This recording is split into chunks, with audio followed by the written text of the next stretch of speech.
Shalom saudara-saudariku semua, mari kita buka kebaktian ini dengan sebuah lagu yang gembira, yang menyatakan kasih Tuhan yang telah menyatukan kita.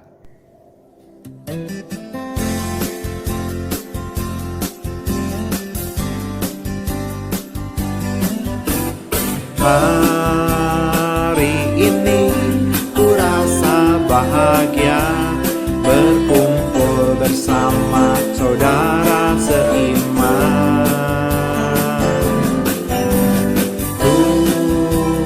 Tuhan Yesus telah satukan kita tanpa memandang di antara kita. Bergandengan tangan dalam kasih, dalam satu hati, berjalan dalam terang kasih Tuhan. Kau sahabatku, kau saudaraku, tiada yang dapat memisahkan kita.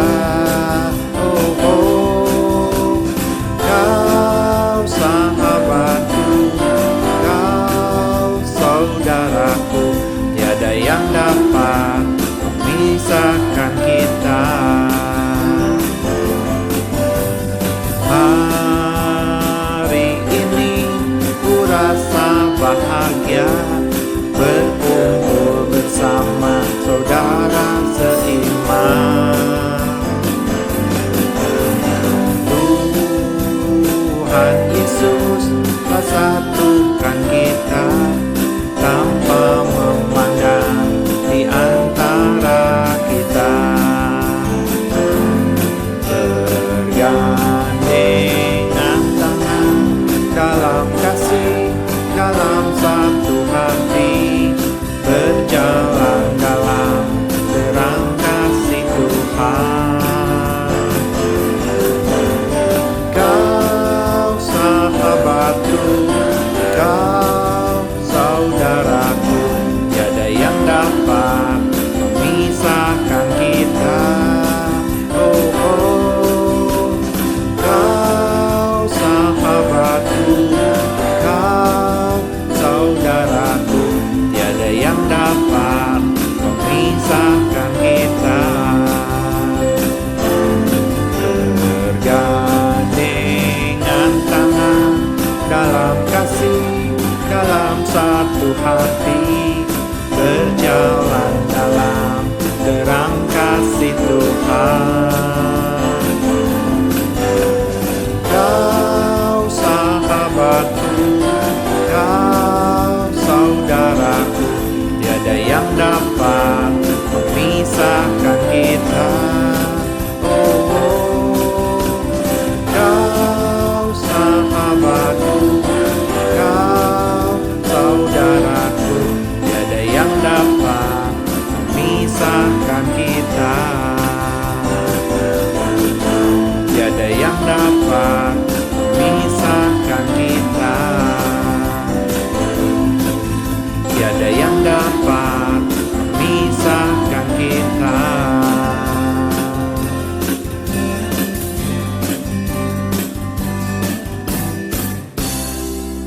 Pertolongan kita adalah dalam nama Tuhan yang menjadikan langit dan bumi, yang tetap setia untuk selama-lamanya. Turunlah atas kita sekalian anugerah dan damai sejahtera dari Allah Bapa dan Tuhan kita Yesus Kristus. Amin. Mari kita berdoa. Selamat pagi Bapa, selamat pagi Tuhan Yesus, selamat pagi Roh Kudus. Terima kasih untuk penyertaan dan perlindungan-Mu selama ini, sehingga kami masih bisa mengadakan kebaktian walaupun lewat online. Kami mengundang hadirat-Mu hadir dimanapun kami beribadah. Kami serahkan waktu kebaktian ini dari awal, pertengahan, sampai akhirnya hanya ke dalam tangan-Mu. Dalam nama Tuhan Yesus, amin. Masih tetap semangat kan? Amin. Kita lanjutkan dengan sebuah lagu lagi, Ku Diberi Kuasa.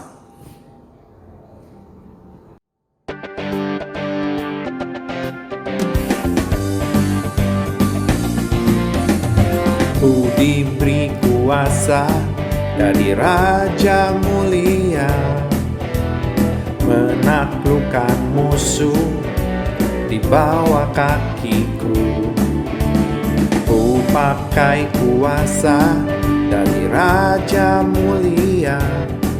Bila Allah ada bersamaku, siapa jadi lawanku? Sungguh besar Kau Tuhanku, Engkau perisai hidupku. Ku berdiri dengan iman dalam Yesus Tuhan. Kau yang memberi kemenangan, ku bersorak merayakan. Terpujilah Engkau Raja segala raja.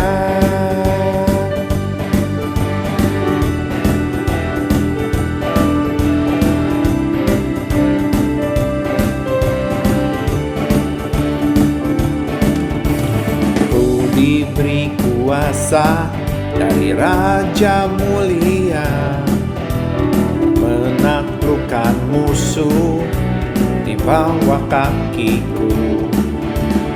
Ku pakai kuasa dari Raja Mulia. Bila Allah ada bersamaku, siapa jadi lawanku? Sungguh besar Kau Tuhanku, Engkau perisai hidupku. Ku berdiri dengan iman dalam Yesus Tuhan. Kau yang memberi kemenangan, ku bersorak merayakan. Terpujilah Engkau Raja segala raja.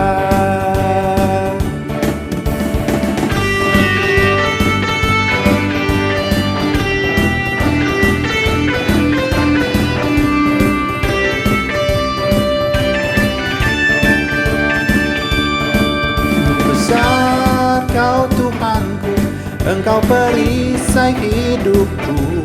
Ku berdiri dengan iman dalam Yesus Tuhan. Kau yang memberi kemenangan, ku bersorak merayakan. Terpujilah Engkau Raja segala raja. Terpujilah Engkau Raja segala raja. Terpujilah Engkau Raja segala raja. Mari kita buka Alkitab kita. Pembacaan pada hari ini akan dibawakan dari Mazmur 6 ayat 1 sampai 11. Mazmur 6 ayat 1 sampai 11. Demikianlah bunyi firman Tuhan. Doa dalam pergumulan untuk pemimpin biduan dengan permainan kecapi menurut lagu yang ke-8 Mazmur Daud. Ya Tuhan, janganlah menghukum aku dalam murka-Mu dan janganlah menghajar aku dalam kepanasan amarah-Mu. Kasihanilah aku Tuhan, sebab aku merana. Sembuhkanlah aku Tuhan, sebab tulang-tulangku gemetar dan jiwaku pun sangat terkejut. Tetapi Engkau Tuhan, berapa lama lagi? Kembalilah pula Tuhan, luputkanlah jiwaku. Selamatkanlah aku oleh karena kasih setia-Mu. Sebab di dalam maut tidaklah orang ingat kepadamu. Siapakah yang akan bersyukur kepadamu di dalam dunia orang mati? Lesu aku karena mengeluh, setiap malam aku menggenaki tempat tidurku, dengan air mataku aku membanjiri ranjangku. Mataku mengidap karena sakit hati, rabun karena semua lawanku. Menjauhlah daripadaku, kamu sekalian yang melakukan kejahatan, sebab Tuhan telah mendengar tangisku. Tuhan telah mendengar permohonanku, Tuhan menerima doaku. Semua musuhku mendapat malu dan sangat terkejut.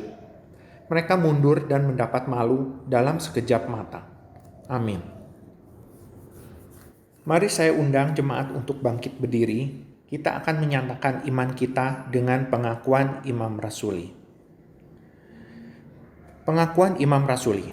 Aku percaya kepada Allah, Bapa yang Maha Kuasa, Khalik langit dan bumi, dan kepada Yesus Kristus, anaknya yang tunggal, Tuhan kita, yang dikandung daripada Roh Kudus, lahir dari anak darah Maria, yang menderita sengsara di bawah pemerintahan Pontius Pilatus, disalibkan, mati dan dikuburkan, turun ke dalam kerajaan maut.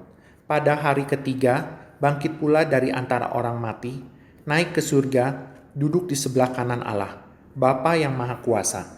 Dan dari sana, ia akan datang untuk menghakimi orang yang hidup dan yang mati. Aku percaya kepada Roh Kudus, gereja yang kudus dan am, persekutuan orang kudus, pengampunan dosa, kebangkitan orang mati, dan hidup yang kekal. Amin. Firman Tuhan akan disampaikan oleh Guru Injili Cecep Lukman. Mari kita buka hati kita. Kita mau dengar apa yang Tuhan ingin sampaikan melalui hamba-Nya. Sebelumnya kita nyanyikan sebuah lagu, Yesus Tuhan, Allah kami.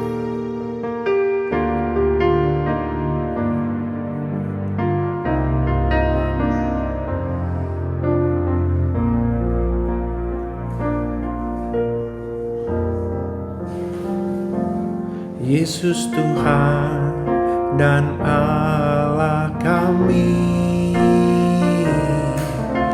Engkau layak menerima pujian,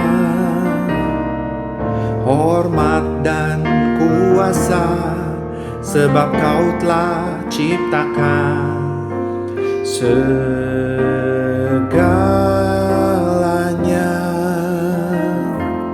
Oleh karena kehendak-Mu, semuanya itu telah ada dan diciptakan untuk kemuliaan-Mu. Terpujilah Tuhan. Hosana, terpujilah Tuhan, terpujilah Tuhan. Yesus, Hosana, terpujilah Tuhan, terpujilah Tuhan. Yesus.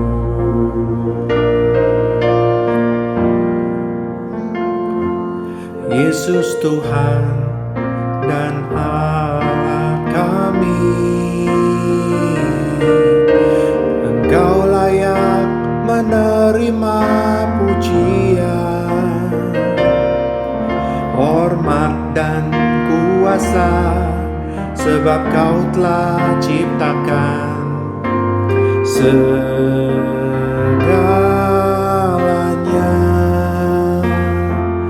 Oleh karena kehendak-Mu,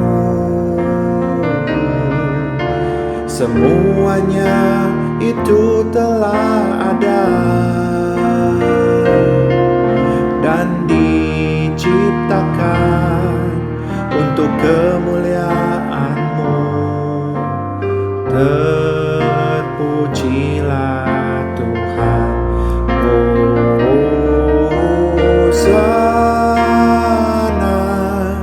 Terpujilah Tuhan, terpujilah Tuhan. Yesus, Hosana, terpujilah Tuhan, terpujilah Tuhan. Yesus,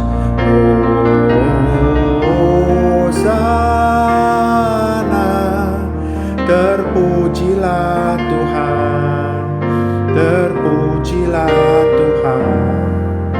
Yesus, Hosana,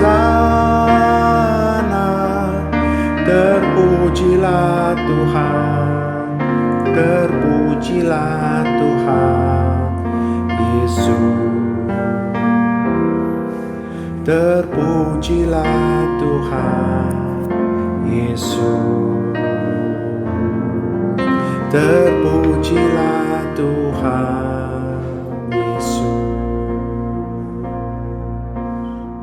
Selamat pagi Bapak Ibu Saudara yang dikasihi Tuhan. Selamat beribadah. Mari kita menyiapkan hati kita untuk mendengarkan uraian firman Tuhan. Sebelumnya saya mengajak kita berdoa. Bapa di surga, Tuhan pencipta langit dan bumi, Tuhan Allah yang kami sembah, di dalam nama Tuhan Yesus Juru Selamat kami, biarlah Tuhan pada saat ini ketika kami mendengarkan uraian firman-Mu, kami mengerti, memahami, dan juga Tuhan tolonglah supaya hati kami pun terbuka untuk menerima kebenaran firman-Mu. Dan Tuhan tolonglah supaya kami juga bisa melakukan kebenaran firman-Mu. Di dalam nama Tuhan Yesus kami berdoa. Amin. Saudara-saudara, menjelang hari Paskah dan juga peringatan kematian Tuhan, khotbah-khotbah pada minggu-minggu ini, Minggu Prapaskah, akan diisi tentu dengan khotbah-khotbah tentang menjelang hari kematian Tuhan dan juga nanti saat kebangkitan. Nah, saudara-saudara, pagi ini saya akan menyampaikan khotbah dari kitab Wahyu pasal yang kelima. Saudara-saudara, memang ketika kita membaca sampai pasal yang kelima, seharusnya kita mengerti terlebih dahulu ayat-ayat atau pasal-pasal sebelumnya. Saudara-saudara, di pasal sebelumnya kitab Wahyu, di pasal 1 kita membaca Tuhan menampakkan atau memberikan wahyu kepada Yohanes, mendapatkan penglihatan, dan Yohanes pada waktu itu melihat Tuhan Yesus. Ya, sehingga sebenarnya kitab Wahyu berbicara tentang Tuhan Yesus, siapa dia. Lalu Tuhan Yesus mengatakan bahwa wahyu yang disampaikan kepada Yohanes itu harus disampaikan kepada 7 jemaat yang saat ini ada di Turki ya. 7 jemaat itu, maksud saya pada waktu itu ada di sekitar Turki itu, sekarang sudah tidak ada gerejanya. Nah, saudara-saudara, tetapi ketujuh jemaat ini mewakili sebetulnya gereja-gereja di seluruh dunia dan di segala zaman. Nah, saudara-saudara, pesan kepada 7 gereja, ada peringatan, ada nasihat, bahkan ada teguran yang keras, itu menjadi pesan juga untuk gereja.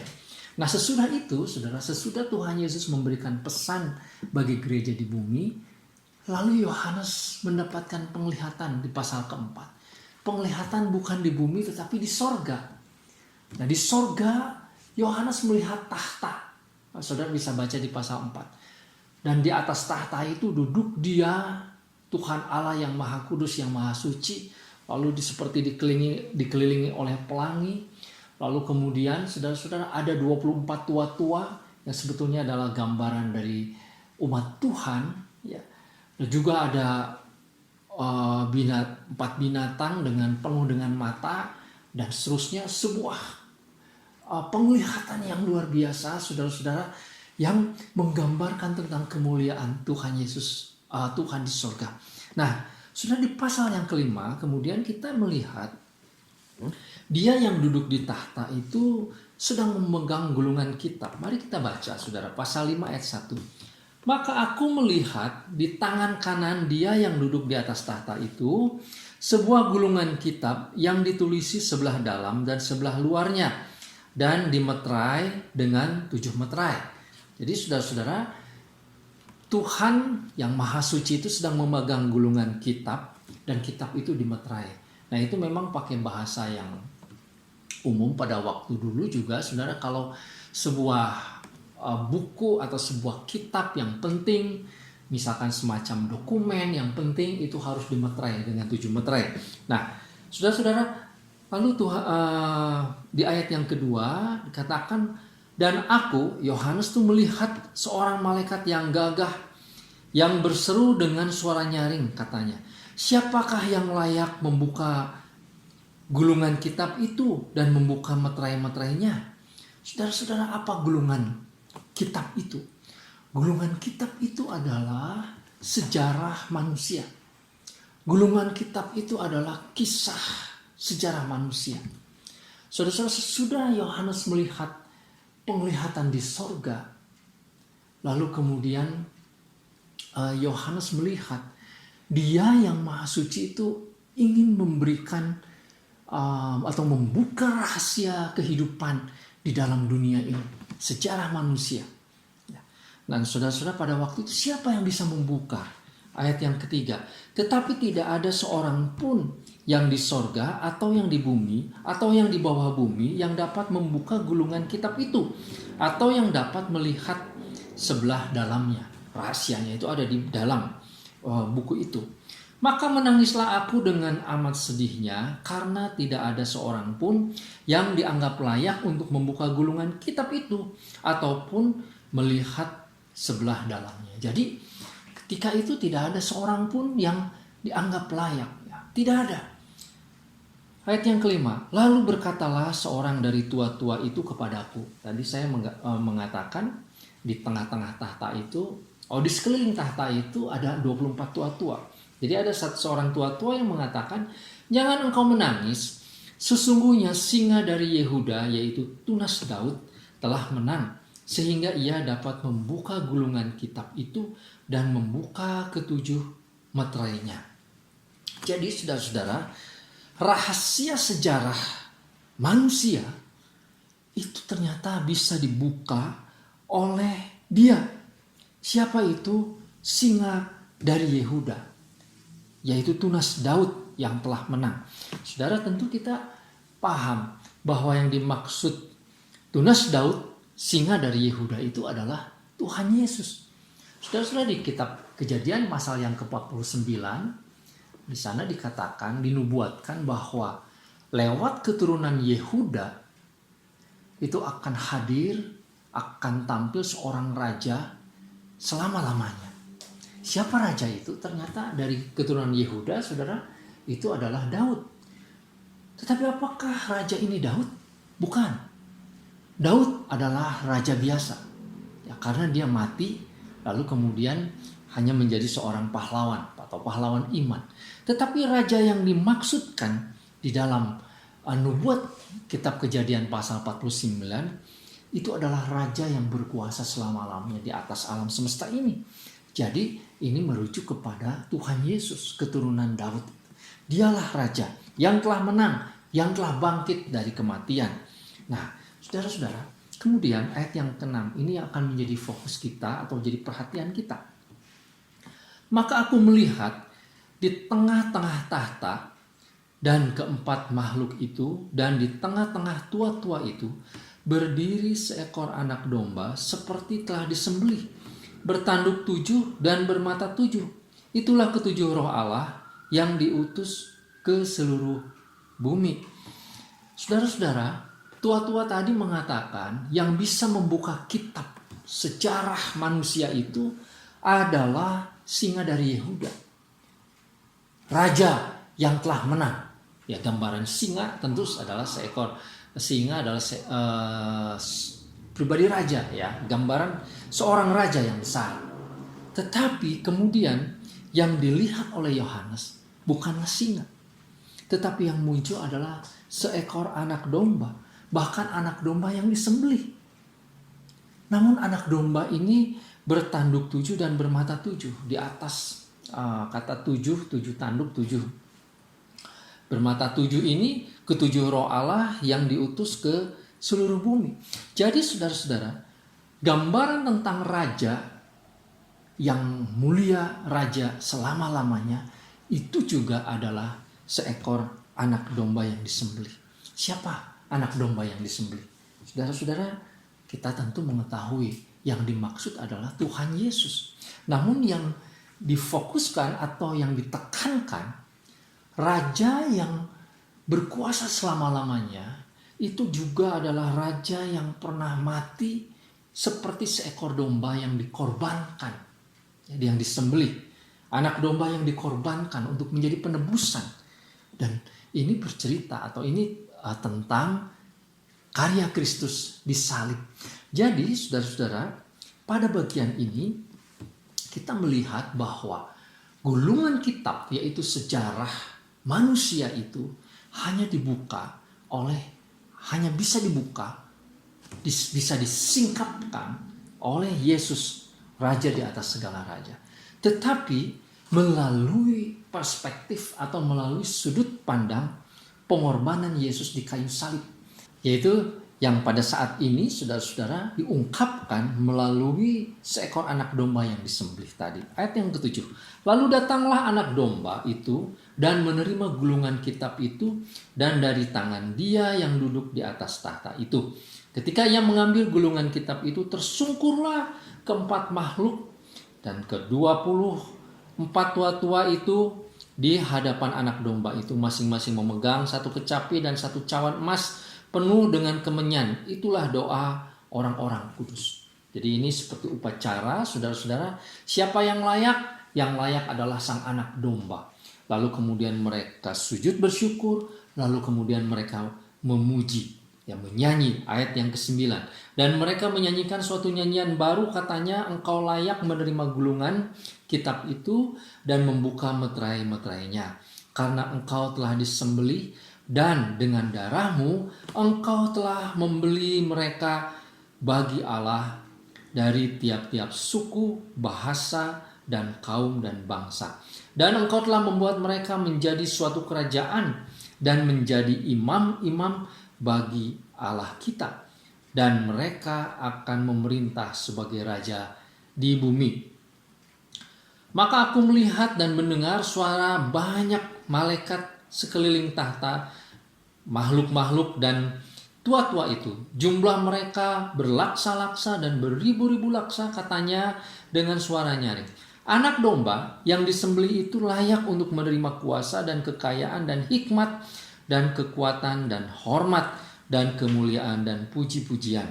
Dan aku mendengar semua makhluk yang di sorga dan yang di bumi dan yang di bawah bumi dan yang di laut dan semua yang ada di dalamnya berkata, bagi dia yang duduk di atas tahta dan bagi anak domba adalah puji-pujian dan hormat dan kemuliaan dan kuasa sampai selama-lamanya.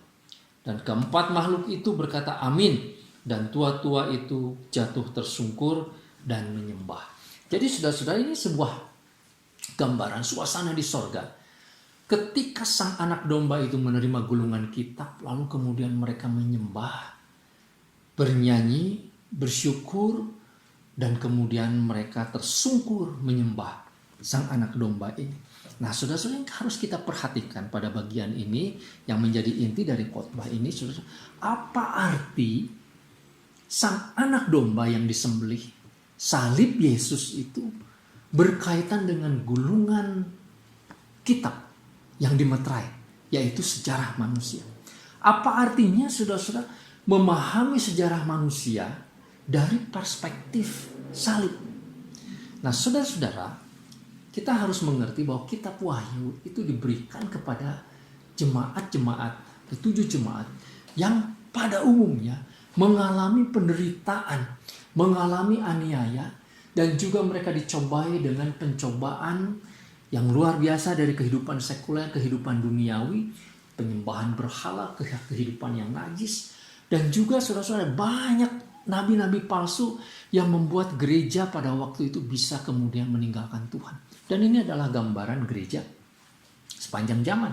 Saudara-saudara, sepanjang zaman gereja akan menghadapi aniaya, menghadapi penderitaan dan kesulitan, menghadapi nabi-nabi palsu, dan menghadapi cobaan-cobaan duniawi. Jadi saudara-saudara, ketika gereja melewati situasi seperti itu, ketika sejarah dunia adalah dunia yang penuh dengan godaan, penuh dengan penyesatan, penuh juga dengan ancaman, maka kita harus melihat dan menjalani kehidupan di dalam dunia ini dari sudut pandang kacamata salib. Saudara, kita tidak memahami atau tidak boleh kita mengerti kehidupan dunia ini dari sudut pandang yang lain.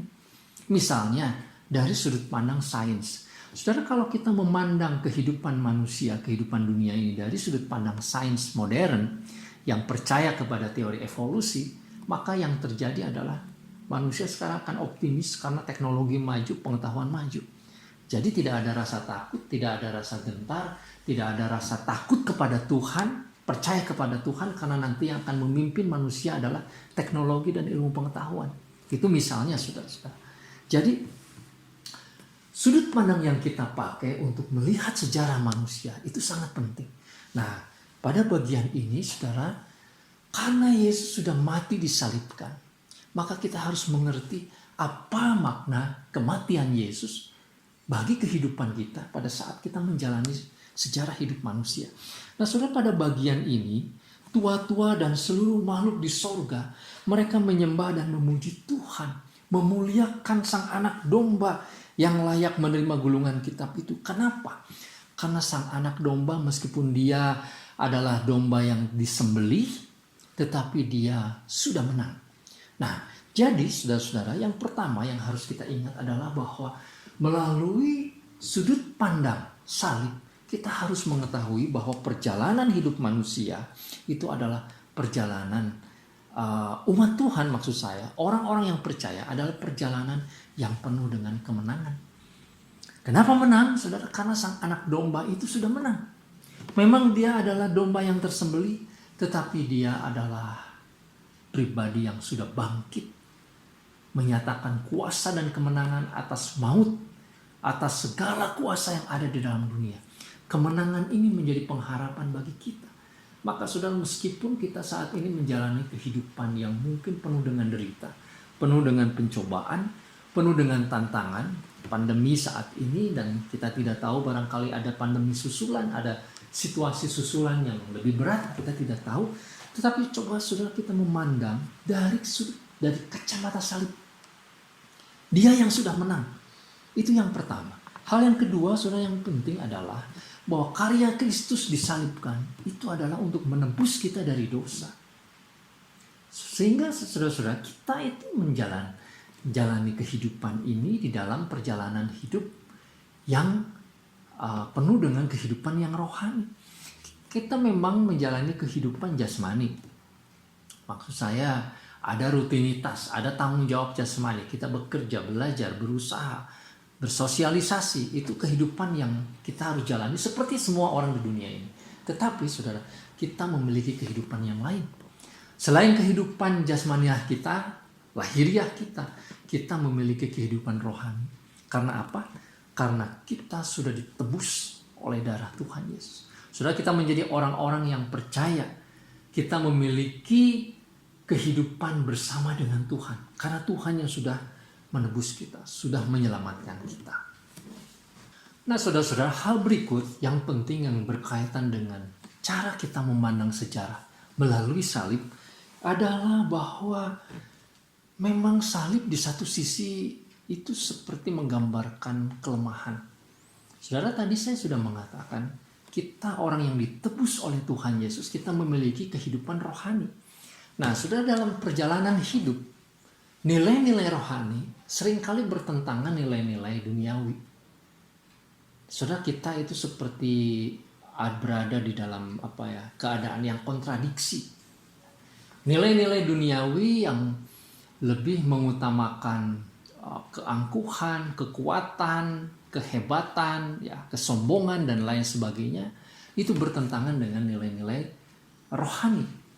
Jadi saudara-saudara, kalau kedua nilai ini berjumpa, tentu ada konflik, dan itu sering mengakibatkan sebuah penderitaan atau sebuah kerugian di dalam hidup kita, di dalam diri kita. Saudara, contoh kasus misalkan bahwa perintah Tuhan kita harus saling mengasihi. Terus terang saudara-saudara, di dalam dunia nilai itu, saling mengasihi itu bukan yang utama. Nilai yang utama itu adalah menang bersaing misalkan. Ya, tentu dalam persaingan yang sangat dalam persaingan-persaingan tertentu, saudara-saudara, tidak ada lagi kasih di dalamnya. Namanya juga bersaing, baik bisnis, politik, dan lain sebagainya. Saudara-saudara, dalam kehidupan yang sederhana, dalam hidup kita, ketika seseorang mengasihi orang yang lain, apalagi orang yang menyakiti kita, itu berarti sebuah penderitaan dan kerugian. Tidak ada yang lain. Saudara-saudara, saya tidak percaya bahwa mengasihi itu win-win solution, ya. Tidak. Secara duniawi atau dari pengertian duniawi, mengasihi itu hampir pasti sebuah pengorbanan, hampir pasti sebuah kerugian. Tetapi itulah yang Tuhan inginkan. Dan perjalanan hidup dari sudut pandang salib itu berarti memang pengorbanan. Nah, saudara-saudara, ini yang harus kita pahami bersama. Menjadi orang Kristen, kalau kita memahami kehidupan ini dari perspektif, dari sudut pandang salib, maka kita harus siap, memang itulah yang harusnya kita jalani. Nah, hal yang terakhir, saudara, yang penting, yang berkaitan dengan bagaimana kita melihat salib.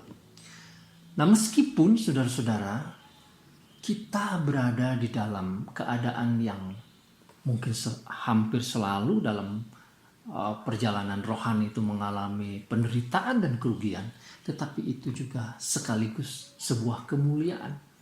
Saudara-saudara, kalau kita membaca hukum kasih atau juga apa yang dituliskan di dalam khotbah di bukit, misalkan khotbah Tuhan Yesus di bukit, semua hal yang kelihatan bertentangan itu menunjukkan, saudara, bahwa prinsip-prinsip yang Tuhan Yesus berikan di khotbah Tuhan Yesus di bukit itu adalah kehidupan yang mulia, kehidupan yang penuh dengan standar moral yang tinggi, yang mulia. Saudara bisa periksa soal apapun. Berdoa itu yang penting bukan lahiriah, nunduk, tutup mata, bukan. Tetapi soal hati yang sungguh-sungguh pada Tuhan. Puasa yang benar itu bukan puasa yang kelihatan seperti orang yang saleh yang berpuasa, yang rambutnya kusam dan lain sebagainya, kata Tuhan. Tetapi puasa yang sungguh-sungguh adalah menaklukkan diri, taat kepada Tuhan. Dan seterusnya. Bahagia itu apa, saudara? Saudara bisa membaca di Matius pasal yang kelima. Bahagia itu berbeda sekali ukurannya dengan kebahagiaan yang ada di dalam dunia.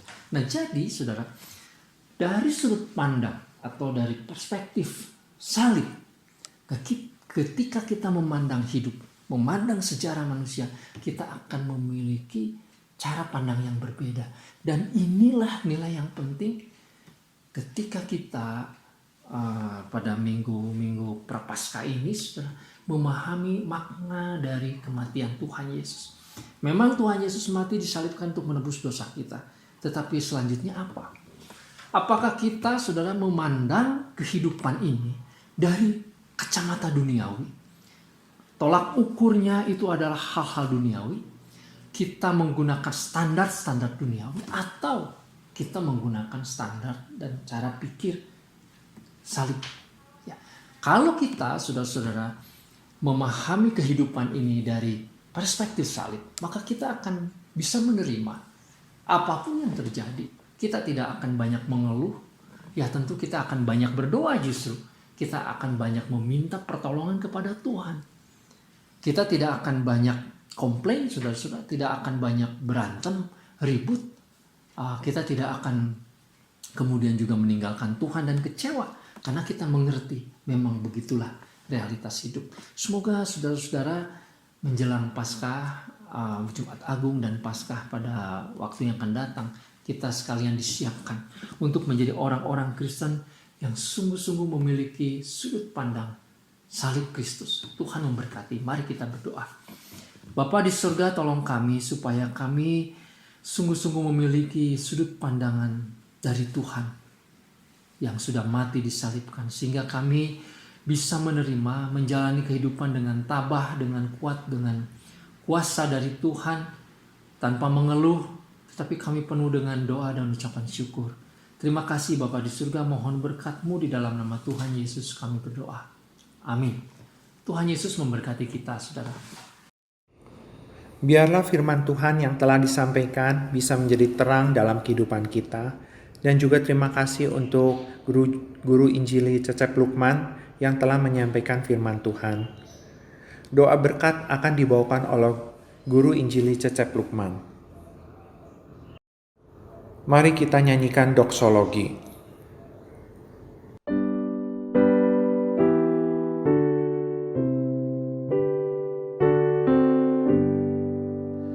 Puji Allah Bapa Putra, puji Allah Rohul Kudus, ketiganya yang esa, pohon selamat sumber berkah. Amin.